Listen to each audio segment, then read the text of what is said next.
नमस्कार, मैं हूं अमित पालेत। प्रहार में इस वक्त की बड़ी खबर उत्तर प्रदेश की बरेली से आ रही है, जहां लगातार दूसरे दिन रजा पैलेस पर बुलडोजर एक्शन जारी है। तौकीर के करीबी नफीस का मैरिज हॉल ध्वस्त किया जा रहा है और आज रजा पैलेस को पूरी तरह से जमींदोज किया जा रहा है। तस्वीरें आप देख रहे हैं जहां बरेली में बुलडोजर एक्शन जारी है। बरेली में हालात को खराब करने, लोगों को भड़काने और उपद्रवियों को इकट्ठा करने के इल्जाम में तौकीर रजा के करीबी के ऊपर ये पीला पंजा चलता हुआ नजर आ रहा है और पिछले कुछ दिनों से लगातार ये एक्शन बरेली में देखा जा रहा है। इस वक्त आप देखिए कि कितना ये हिस्सा टूट चुका है। एक मैरिज हॉल है और इस मैरिज हॉल जो नफीस का बताया जा रहा है, अवैध तरीके से इसका निर्माण हुआ था। अब इसके अवैध निर्माण को ढाने के लिए बुलडोजर का इस्तेमाल किया जा रहा है और दोनों बुलडोजर एक एक करके जो पूरा का पूरा ये मैरिज हॉल का ये इमारत आपको नजर आ रही है, धीरे धीरे फ्लोर बाइज फ्लोर इनको तोड़ा जा रहा है और एक एक करके पिलर्स को गिरा के पूरी तरह से जमींदोज किया जा रहा है।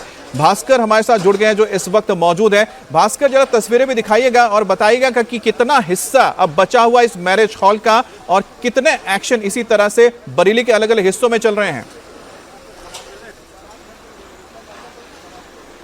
अमित, देखिए, कल दोपहर 2:30 बजे के करीब इस रजा पैलेस पे बुलडोजर पहुंचा था। पहले 3 बुलडोजर, फिर उसके बाद 1, यानी कुल 4 बुलडोजर से कल तकरीबन 4 घंटे की कार्रवाई हुई और उस 4 घंटे की कार्रवाई में ये हिस्सा शुरुआत कह सकते हैं, सड़क के बाद का जो रिसेप्शन ओपन वाला एरिया है, इस गेट है, इसको पहले तोड़ा गया और यहाँ से आगे बढ़ा। ये हिस्सा अंदर से खाली था, यहाँ पे लोगों के बैठने के लिए इंतजाम थे, चेयर्स लगे हुए थे, तो यहाँ पे कुछ नहीं। इस कॉर्नर पे देख सकते हैं, यहाँ जो भी निर्माण था उसको तोड़ा गया। आज फिर बुलडोजर पहुंचा और इसी कोने को सबसे पहले तोड़ने की कोशिश की जा रही थी, लेकिन दिक्कत ये हो रही थी कि इसके आसपास जो घर हैं उसमें बहुत ज़्यादा वाइब्रेशंस फील हो रही थी लोगों को। उन लोगों ने शिकायत की कि हमारा घर टूट जाएगा, इसीलिए अब थोड़ा सा शांत हुआ है, बुलडोजर शांत हुआ है, लेकिन कार्रवाई नहीं रुकी है। आप छत पे देख सकते हैं, यहाँ पे 1 दर्जन से अधिक लेबर वहाँ पे है और ड्रिल मशीन के द्वारा पंचर किया जा रहा है छत को और फिर उसके बाद बुलडोजर के द्वारा उसको गिरा दिया जाएगा। तो ये कोशिश ये है कि आसपास के घरों में इसका नुकसान नहीं हो, लेकिन इतना बड़ा ये बारात घर है, मैरिज पैलेस है, इसको वक्त लगेगा तोड़ने में। कल 4 बुलडोजर और आज 2 बुलडोजर, यानी कुल 6 बुलडोजर और इसके साथ साथ दर्जन भर से ज्यादा जो मजदूर हैं वो एक साथ काम कर रहे हैं।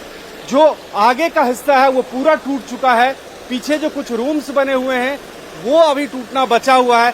खासकर जो पिलर्स है, जो सीलिंग है, वहाँ पे जो ढलाई होती है उसको तोड़ने में दिक्कत इसलिए आ रही है कि अगल बगल के मकान में क्रैक्स डेवलप न हो, वो मकान न गिर जाए। लिहाजा कोशिश ये की जा रही है कि ड्रिल मशीन के जरिए पंचर किया जाए जगह जगह पे और उसके बाद बुलडोजर की कार्रवाई हुई। देखिए, तो अब भास्कर जो तस्वीर दिखा रहे हैं उससे उन्होंने साफ कर दिया है कि यहां पर एक्शन किया जा रहा है उनके ऊपर जो आरोपी हैं, लेकिन जिनके घर इसके साथ लगे हुए हैं, जिनका कोई गुनाह नहीं है, उनके मकान को कोई दिक्कत ना आए, उनके मकान को कोई नुकसान ना पहुंचे, इसका भी ख्याल रखा जा रहा है। बहरहाल आगे बढ़ते हैं, बात करते हैं हम एमपी टू राजस्थान की, जहां पर जहरीले कप सिरफ के चलते कहर बरपा है और मासूमों की जिंदगी चली गई है। अब इसके बाद सरकार और प्रशासन भी एक्शन मोड में है। मासूमों को जहर पिलाने वालों पर अब प्रहार किया जा रहा है। एमपी में जहरीले कप सिरप मामले में एक और बड़ा एक्शन हुआ। छिंदवाड़ा से child specialist doctor Praveen Soni को गिरफ्तार किया गया है। डॉक्टर ने जान गंवाने वाले 11 में से 9 बच्चों को cold drip cup syrup prescribe किया था। अब डॉक्टर को अरेस्ट कर लिया गया है। छिंदवाड़ा से जिस डॉक्टर प्रवीण सोनी को अरेस्ट किया गया है वो एक सरकारी डॉक्टर हैं। राजस्थान में भी जहरीले कप सिरप से 3 बच्चों की जान गई है। अब जहरीले कप सिरप का कारोबार करने वाले पर एक्शन भी किया जा। तमिलनाडु सरकार ने श्री सन फार्मास्यूटिकल में होने वाले इसके प्रोडक्शन और बिक्री पर बैन लगा दी है। तो छिंदवाड़ा मध्य प्रदेश में जो 11 बच्चों की मौत हुई थी उसमें से 9 बच्चों को डॉक्टर प्रवीण सोनी ने दवाई प्रेस्क्राइब की थी, जिसे पीने के बाद बताया जा रहा है कि इन बच्चों की तबीयत बिगड़ गई, उसके बाद उनकी जान चली गई। उसी तरह से राजस्थान में भी 3 बच्चों की जान गई है, जिसके बाद प्रशासन अब एक्शन ले रहा है और जो दवा कंपनी है जिन्होंने यह सिरप बनाया है उनके ऊपर भी एक्शन लिया जा रहा है। और एमपी में जहरीले कप सिरप को लेकर ताबड़तोड़ एक्शन लिया जा रहा है। एमपी में जहरीले कप सिरप मामले में एसआईटी बनाई गई है जो तमिलनाडु में मैन्युफैक्चरिंग कंपनी में जाकर जांच करेगी। तमिलनाडु के कांचीपुरम में कोल्ड ड्रिप सिरप बनाया जाता है। तो एमपी में जहरीले कफ सिरप के बाद जो मौतें हुई थी उसके बाद सरकार ने एसआईटी का गठन किया है। अब एसआईटी का काम यह है कि आखिरकार मौतें किस लिए हुई हैं, किस वजह से हुई, उसकी जांच की जाएगी। और जो कफ सिरप जिसको पीने के बाद बच्चों की तबीयत बिगड़ी थी, उसका मैन्युफैक्चरिंग कांचीपुरम में होता है। तमिलनाडु के कांचीपुरम में जाके कोल्ड ड्रिंक सिरप के बारे में और जानकारी जुटाई जाएगी। डॉक्टर प्रवीण सोनी, क्योंकि उनके द्वारा मैक्सिमम बच्चों का जो इसमें इलाज किया गया था और उनके द्वारा जो ये ड्रग है, जो प्रतिबंधित जो ड्रग है कोल्ड ड्रिंक, इसको जो प्रिस्क्राइब किया गया था, तो उनके प्रिस्क्रिप्शन के आधार पर जो ट्रीटमेंट उन्होंने जो दिया है बच्चे के, उस आधार पर उनको भी इसमें आरोपी बनाया गया है। और इसके अतिरिक्त जो मैन्युफैक्चरिंग कंपनी है तमिलनाडु की, श्रेसान फार्मास्यूटिकल्स, उनको भी जो इसमें जो है मुख्य रूप से आरोपी बनाया गया है। सर, ये अभी हिरासत में डॉक्टर साहब कहाँ? डॉक्टर जो है कस्टडी में है अभी। और इस बीच छिंदवाड़ा में सिरप से बच्चों की मौत को लेकर मध्य प्रदेश सरकार की रिपोर्ट भी आ गई है। इस रिपोर्ट में कई चौंकाने वाले खुलासे भी किए गए हैं। इस रिपोर्ट में कहा गया है कि सरकारी डॉक्टर प्राइवेट क्लिनिक से यह दवा लोगों को लिखते रहे हैं। इतना ही नहीं, नागपुर से बायोप्सी रिपोर्ट आने के बावजूद भी डॉक्टर प्रिस्क्राइब करते रहे हैं इस दवाई को। छिंदवाड़ा में अरेस्ट होने से पहले इस पर डॉक्टर प्रवीण सोनी ने क्या कहा था, वो भी आपको सुनाते हैं। ये सारे 9 लोगों को एक ही दवाई लिखी गई है, ये कहना गलत है। क्योंकि एंटी कोल्ड सिरप जो रहता है, जैसे सीज़न चलता है वायरल फीवर का, जो दौर चलता है, इस दौरान में एंटी कोल्ड सिरप लिखे जाते हैं और एंटीबायोटिक दी जाती है। बहुत सारी दवा एंटी कोल्ड का यूज़ किया जाता है। किसमें कितनी, किसको कितनी दवा लिखे थे ये कहना मुश्किल है। सर, आप कब से इस कफ सिरप को लेकर आए? पिछले 15 साल से। पहले कभी ये प्रॉब्लम आई सर इस तरह से? कभी नहीं। जब पहले बच्चे की अदनान की मौत हुई, उसको भी आपने ये लिखे थे, मतलब उसका आपने इलाज किए थे। हाँ। उसकी यूरिन रोकने की समस्या आई, उसके बाद भी सर लगातार आप बच्चों को ये कफ सिरप लिखते रहे। सर, उसमें आपको कोई मतलब उसमें कोई जानकारी नहीं दी गई किसी के द्वारा, कुछ नहीं। जैसे ही नागपुर से चाइल्ड हॉस्पिटल वालों ने सस्पेक्ट जाहिर किया जी, तो उसके बाद से बंद कर दिया। अब जो सिरप बच्चों को दिया गया उसमें 46.2% डाइथिलिन गाइकोल की मात्रा मिली है। यह एक रंगहीन, गंधहीन अल्कोहलिक कंपाउंड है जो पेंट, स्याही, रंग बनाने में इस्तेमाल किया जाता है। अब कफ सिरप बनाने के लिए बहुत ही कम मात्रा में इस्तेमाल होता है। यह सिरप को पतला और मीठा करता है। अब इससे ज्यादा इंटेक के चलते किडनी पर असर होता है और छिंदवाड़ा में भी बच्चों की मौत की वजह किडनी फेलियर बताई जा रही है। प्राइमरी फेसाई इसमें मैन्युफैक्चरर की, क्योंकि जो टेस्ट रिपोर्ट आई है लैब से, उसमें सब्सटेंस एक जो है वो जो खतरनाक सब्सटेंस है वो ज्यादा पाया गया, तो मैन्युफैक्चरर के खिलाफ करवा रहे हैं। अब कोल्ड ड्रिंक कफ सिरप हो रही है बच्चों की मौत के बाद। अब राज्य सरकारें भी एक्शन मोड में आ गई हैं। तमिलनाडु और मध्य प्रदेश के बाद केरल, उत्तर प्रदेश और दिल्ली में cold drink cough syrup ban कर दिया गया है। इस सिरप से मध्य प्रदेश में 27 दिन में 11 बच्चों की जान गई है और इन सभी की उम्र 1 से लेकर 5 साल के बीच है। अब कोल्ड ड्रिंक कफ सिरप की मैन्युफैक्चरिंग तमिलनाडु के कांचीपुरम में होती है। वहीं राजस्थान में डेक्स्ट्रोमेथोर्पेन हाइड्रोब्रोमाइड कफ सिरप से अब तक 3 बच्चों की मौत हो चुकी है। अब कफ सिरप से मौत के मामले में सामने आने के बाद गुजरात सरकार ने भी राज्य में अलर्ट जारी कर दिया है।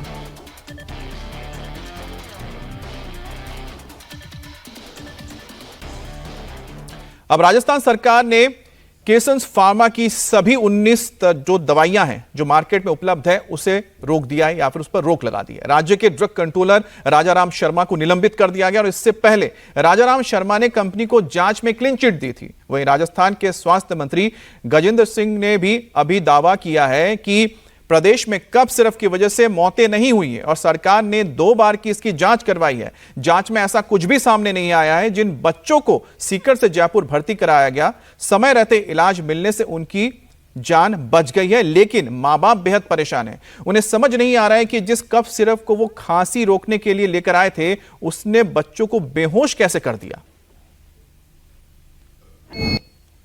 ये दवाई दिए थे सरकारी में लाके, पानी वाली, घोलने वाली और खांसी वाली दवाई दी। खांसी वाला वो कफ सिरप मंड रहा था उस पर। इसकी दादी बोली इसको दवाई दे दे, तो फिर मैंने पहले तो वो घोलने वाली दी, फिर वो खांसी वाली, फिर आधे 1 घंटे तो खेले और फिर एक तो सोफा पीस हो गया और एक खाट पे सो गए, फिर उठे ही नहीं। आती थे सरकारी अस्पताल लेके गया था, फिर मैं दवाई दे दिया, दवाई दी कि तबीयत खराब हो रही थी। या मम्मी जी बोली आपने भाई दवाई दे दे, या दवाई दे दी बड़ा पिला के, फिर भी खांसी हो रही हुई थी। मैं कहा छोट क्या नहीं दे दे एक डाटो, दो न्यान दे दी, साथ एक खेलिया, फिर ऐ सोगा। फिर मम्मी बोली छोरा न उठा, छोरा न उठ रहा, फिर ऐ उठा ही को न बेहोश हो वो तो लो को लीला होट हो गया। अब सीकर में कफ सिरप पीकर बीमार पड़े बच्चे जयपुर के जेके लॉन हॉस्पिटल में इस वक्त भर्ती हैं। हमारे संवाददाता मनीष भट्टाचार्य ने अस्पताल में जाकर अधीक्षक से बात की। उन्होंने कफ सिरप को लेकर क्या सावधानी बरतने के लिए कहा है, हर मां बाप को क्या क्या ध्यान देने की जरूरत है, आप भी सुनिए।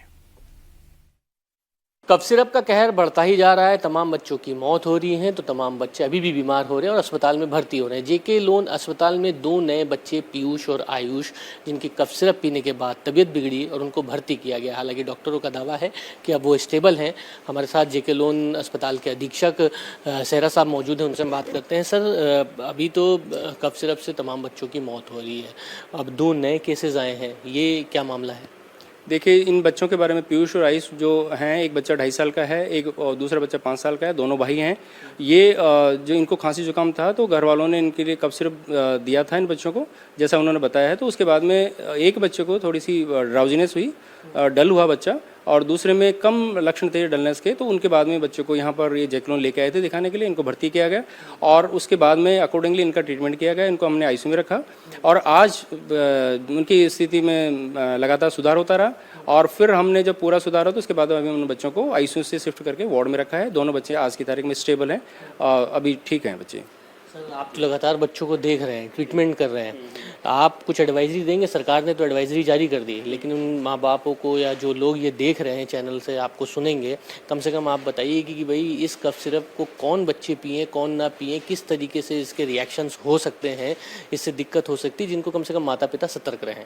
देखिए, इस मामले में गवर्नमेंट ने पहले ही एडवाइजरी जारी कर दी है कि डेक्सामेथासोन जिस भी सिरप में है, डेक्सामेथासोन जो मेडिसिन है उसको लेस देन 5 ईयर्स वाले बच्चों में इस्तेमाल नहीं किया जाए। तो ये आ ही चुका है, क्लियर है कि इसको हमें यूज़ नहीं करना है। उससे बड़े बच्चों में भी अगर यूज़ करने हैं तो जो अभिभावक हैं उनसे तो मेरा निवेदन है कि आप अपने चिकित्सक से सलाह लें, जो भी नियर बाई हैं उनसे, और उनके बताए अनुसार, उनकी सलाह के अनुसार जिस डोज में उन्होंने बताया उस डोज में देना बहुत ज़रूरी है। अगर बड़े बच्चों में आप उस डोज को अगर जैसा बताया, जैसी सलाह दी वैसा नहीं देंगे तो उसमें साइड इफेक्ट आ सकते हैं। तो ये तो अब राजस्थान में जिस कफ सिरप में बच्चों की मौत की बात सामने आए, जिसके चलते उसे केसंस फार्मा बनाती है। केसंस फार्मा कंपनी के बारे में एक हैरान करने वाली बात भी सामने आई है। 2012 में केसंस फार्मा के 10,000 सैंपल टेस्ट किए गए थे, जिसमें से 42 क्वालिटी स्टैंडर्ड में फेल हो गए थे, जिसके बावजूद भी कंपनी की दवा बाजार में बिकती रही।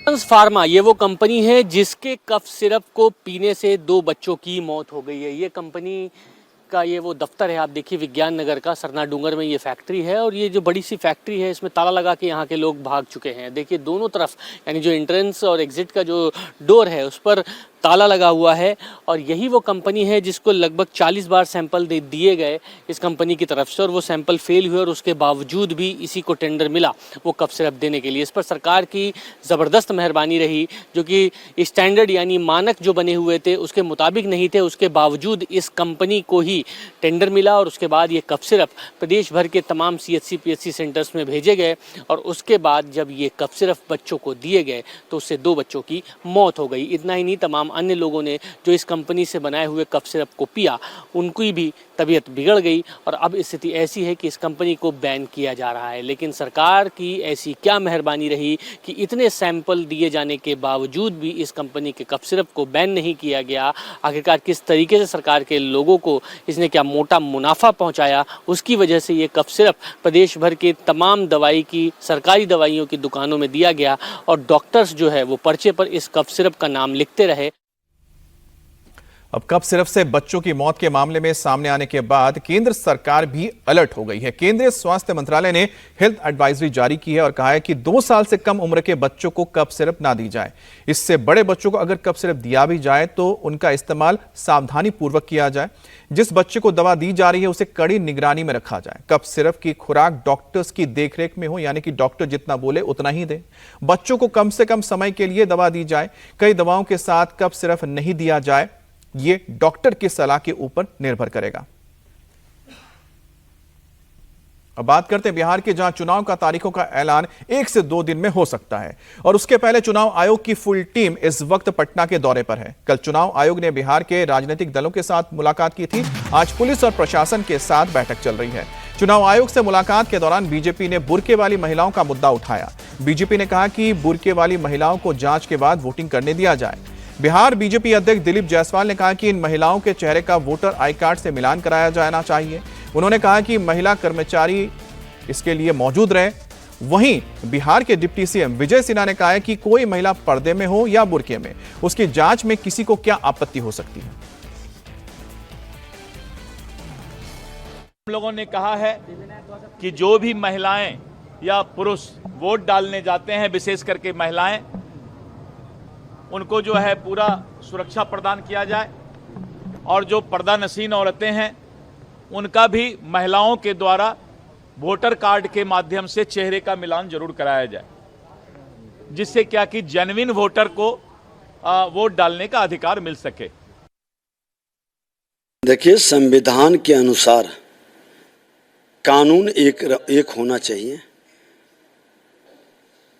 पर्दा में हो या बुर्का में हो, महिलाओं का चेहरा अगर जो देखने का चुनाव आयोग नियम लगाता है तो समान लगाना चाहिए।